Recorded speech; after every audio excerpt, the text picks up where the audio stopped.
and trying to dissect him psychologically always leads an individual into having to face the truth.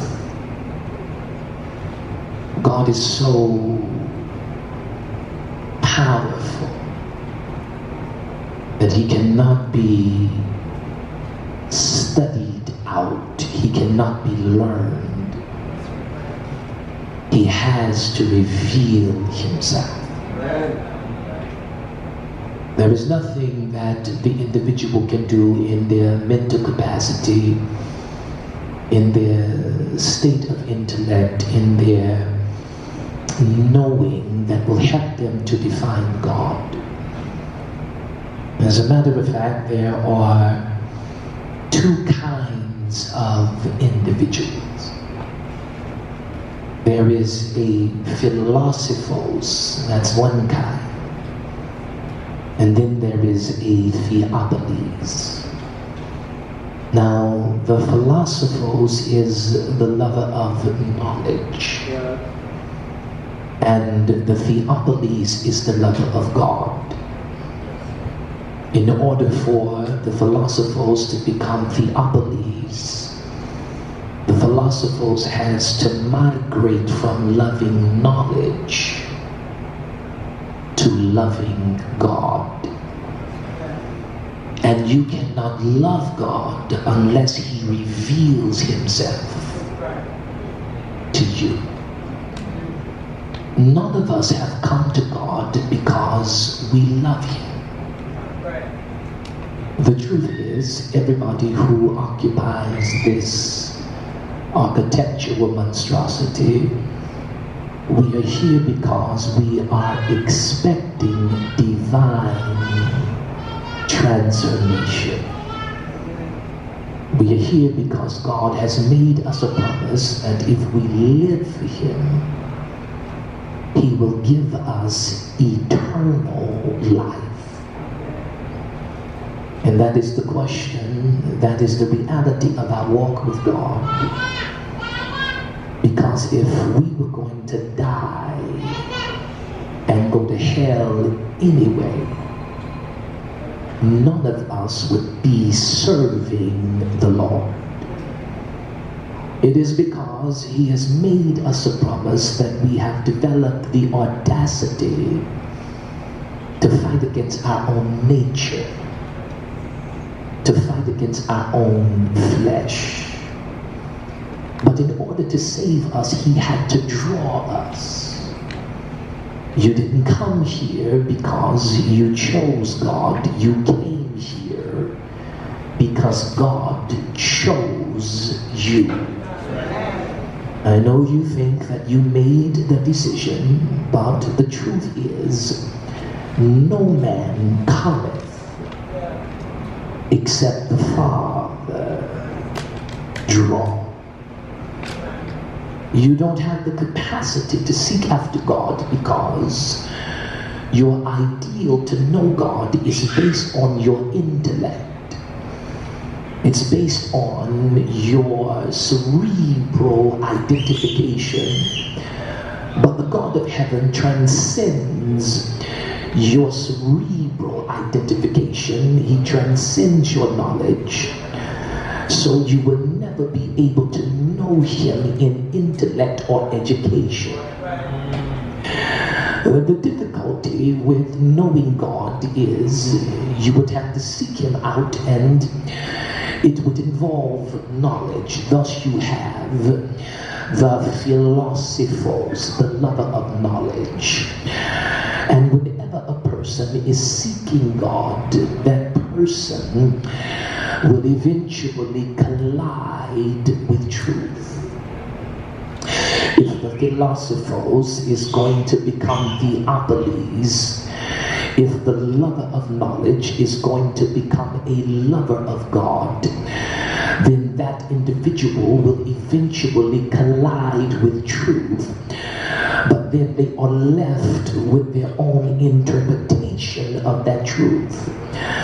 And so in our quest to seek out and to understand God, we come to a place place now where we identify him based on intellect, based on knowledge. And some people, when they come into truth, misappropriate truth.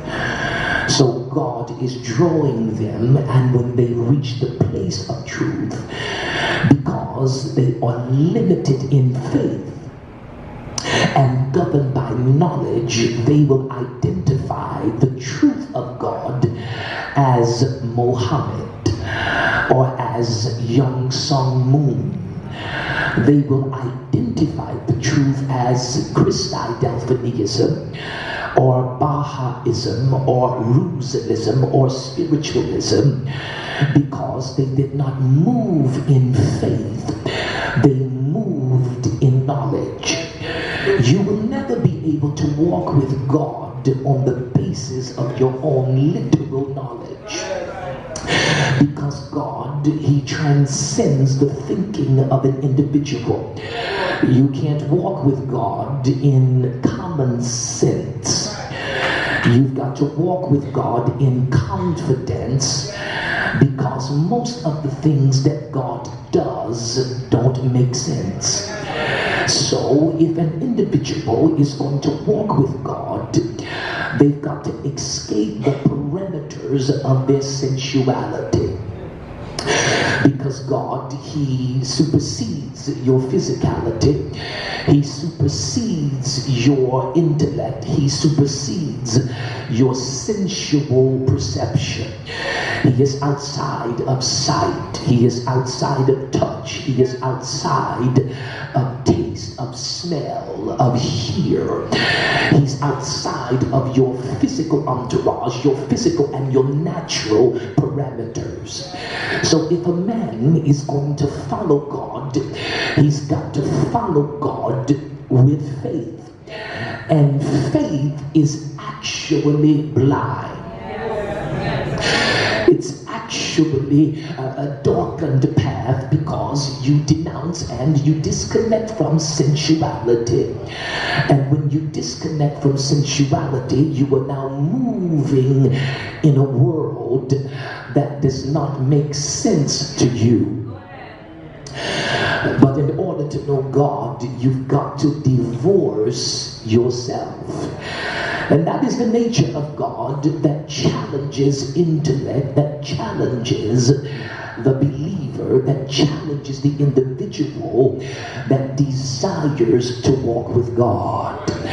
Because God is the individual that facilitates in the dateless past.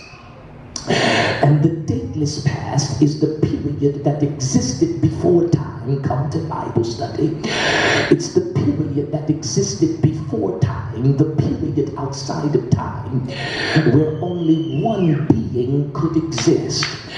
And I told you his name. He was defined theologically as the monophilanthropos theos.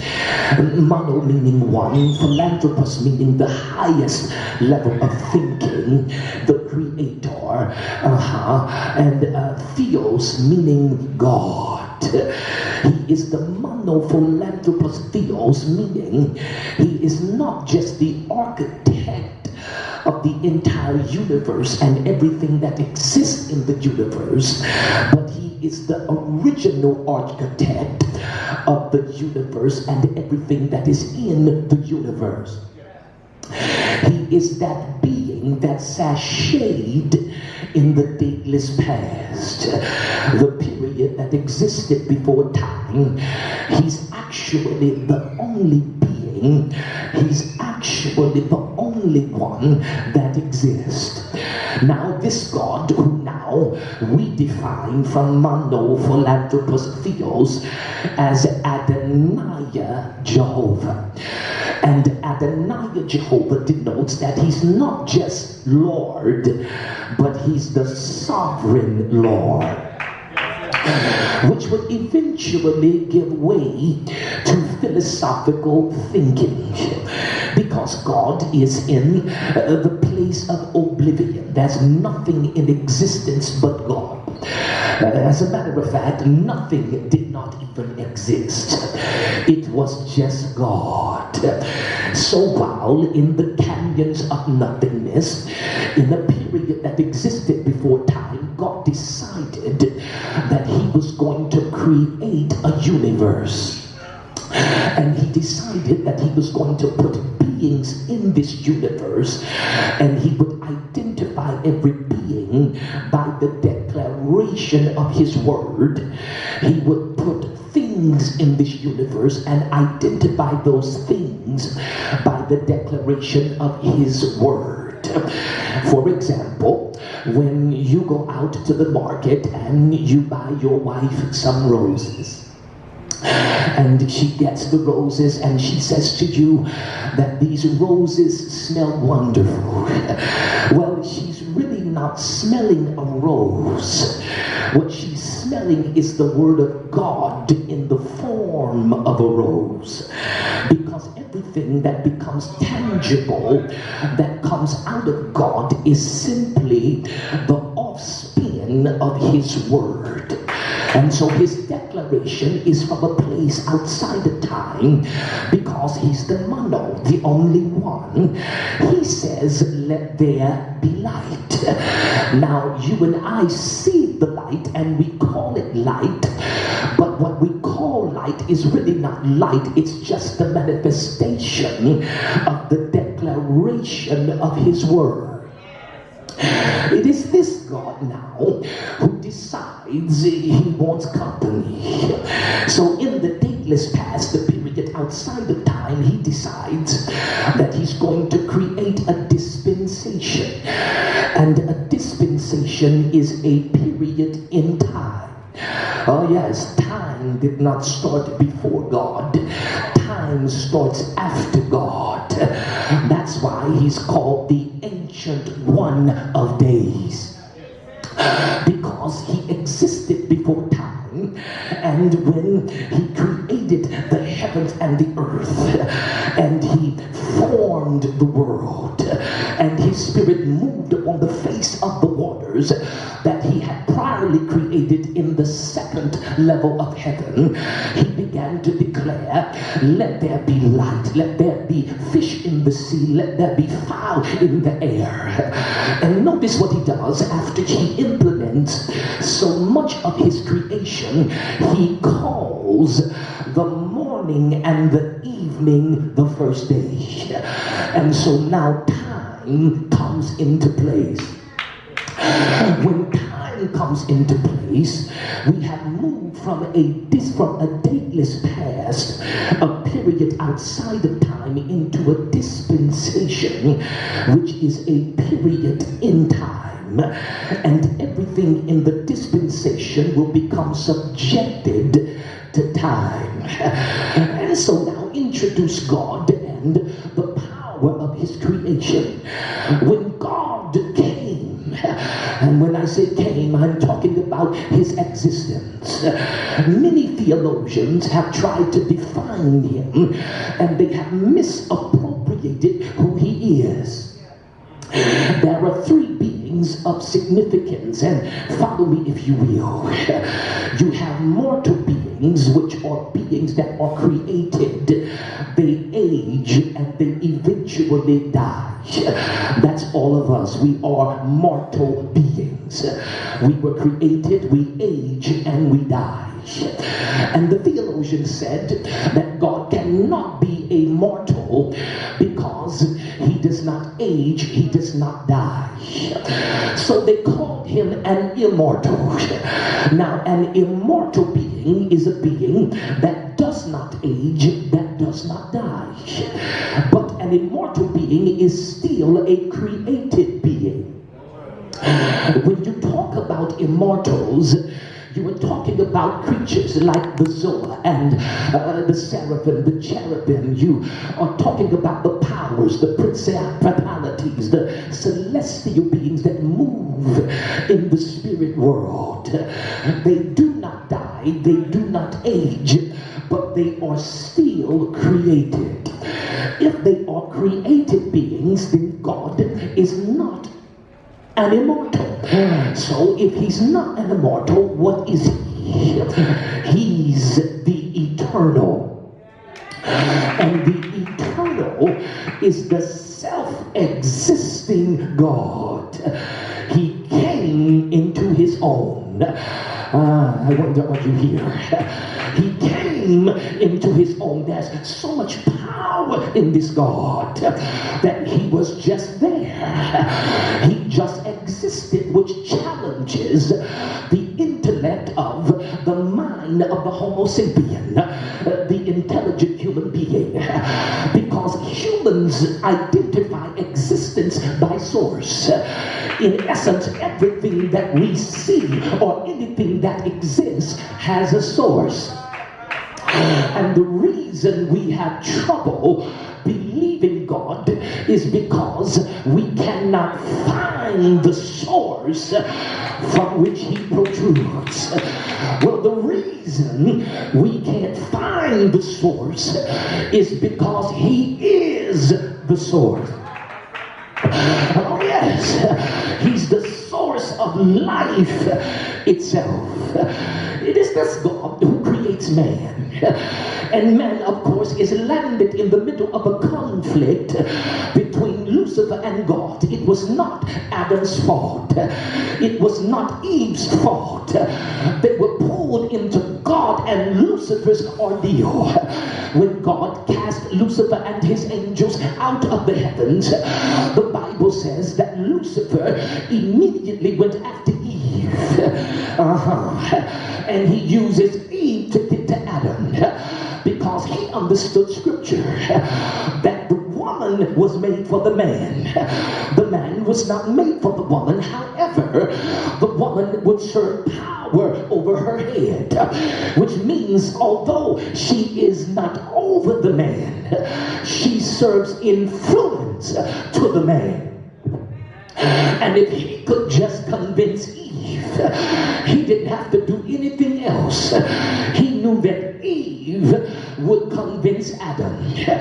But they were pulled into the conflict. And so now you and I have to wrestle. It is what motivates the God of heaven to give grace, because he's just. And if he just allows me to die contrary to his will, when he chose so much more for me, if he just allows me to die when the mess that I'm in is because Satan was angry with him and pulled us into the middle of it, then it goes against his nature.